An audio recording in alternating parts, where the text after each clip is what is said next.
Sure na yun na, kung alam mo yung mga next year yan. Pag ganyan na yung kalaki ang puno mo, mga limang... Baka mamay, mabago uli yung presyo ba? Ay, hindi sir. Hindi po. Kasi 50 pesos, Ganyan na kalaki. Ilan po? kailan ba, kung 200 ka kukunin namin? Pwede sir.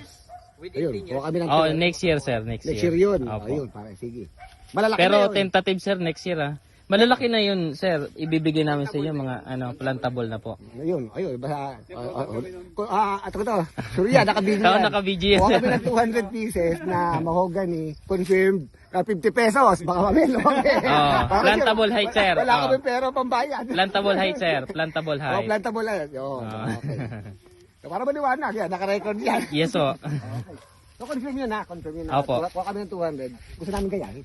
Opo. Dahil kami na dalawa nga ang ay magtutulungan kung paano namin naayusin to. Opo. Eh, kaya wala kami ka-idea. Sige, bigyan nyo kami ng magandang idea at kami gagawa ng paraan. Dahil balak na nga namin magganito.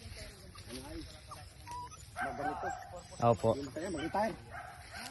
Matanda na ako mukha. Saka refreshing, sir. Matanda kami parehas eh. Matanda na kami parehas. Puro kalis na yung mga anak ko. Opo.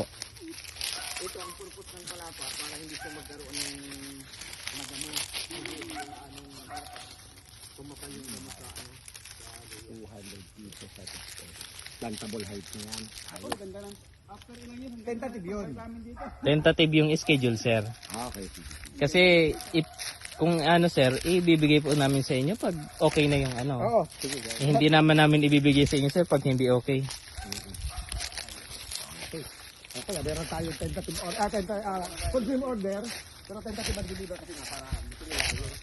Mataas na. O yung bang plantable na siya.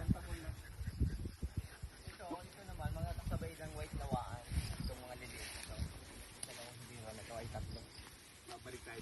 Malapit na naman eh. Isang oras lang. Mag-i-inoculate nga, dahil mag-i-inoculate yan malamang 2 years pa. Opo. Dahil tayo bumalik noon. Eh, lagi ko ba nakikita? Pag wala tayo, diyan tayo mag-outing.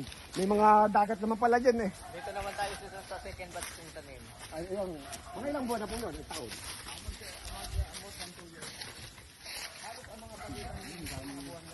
Agahud, Chris, si Kuya dito.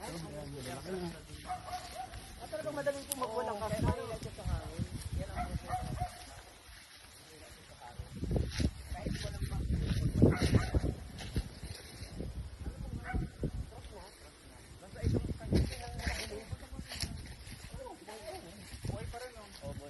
Yan ang kagandahan din. Kahit natumba siya, basta buhay. Ay, variety rin po ng agarwood. Oo, variety rin ng agarwood. Apat na variety po ang mayroon ko dito. Ano Yan, tong- crush na po rin yan. Basta yung mga isang Natumba. linya natumba. At pagka natumba, hindi na pwede ibalik po dahil baka masira yung... Ano yung crush na malaselis? Ano pa yung... Malasenses po. Crush na malasenses. Ano pa yung isa? Kuminjay na po. Ano? Kuminjana. Kuminjana.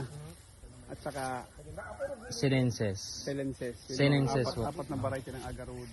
Na nandito sa Pero kayo farm. lahat dito ng berry. Opo, nandito lahat sa farm. Anong pagkakaiba ng mga apat na yun? Alin ang pinakamaganda dun sa apat?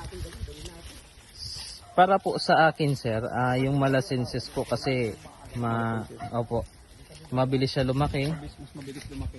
Opo, isa pa rin po doon sir, yung in terms po sa hangin, hindi po siya nabuwal masyado yan. Kaysa compare po doon sa sa crush na nabuwal po siya. Nung malakas yung hangin po dito. Guys. So, apat na variety ng agarwood. Ang meron si Kuya Jeff dito. Review.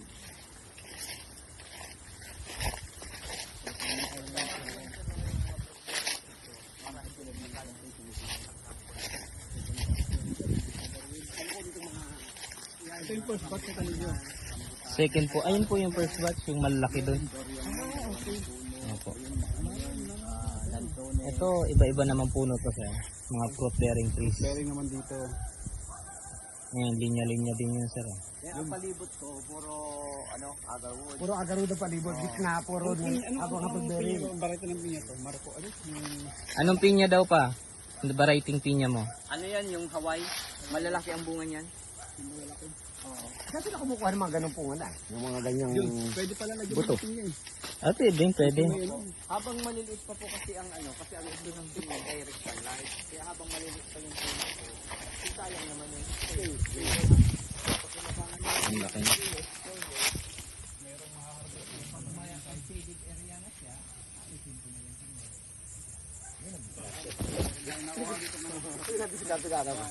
Eh, hindi naman bigla yung magkakasidid eh. Ako nang bibilangin. bago magtaasan yun eh. Malaki na ako ba? ito sir yung sinasabi ko. Ano ito eh. Mayroon na yan, infected na po yan. Yung ganyan, mga meron na. Ay, gano'n.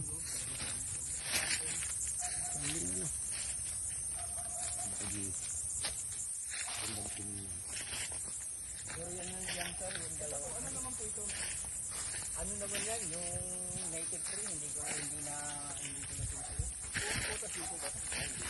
Native tree. Good. Ano po, ayun po ay nabebenta rin yung ganyan puno. Iyan ang maganda, yun po ilang-ilang. Iyan po ang ilang-ilang yun po. Hindi ko alam. Nakakita ko lang. Papuputol ko. Akala ko lang niyog, mangga, santol. Marami doon alam mga puno doon pwedeng pakinabangan. Ay, hindi nakakalating alam. Kaya nga, Kaya ako utos ko iputulin lahat ng maliliit. Huwag yung malaki itira.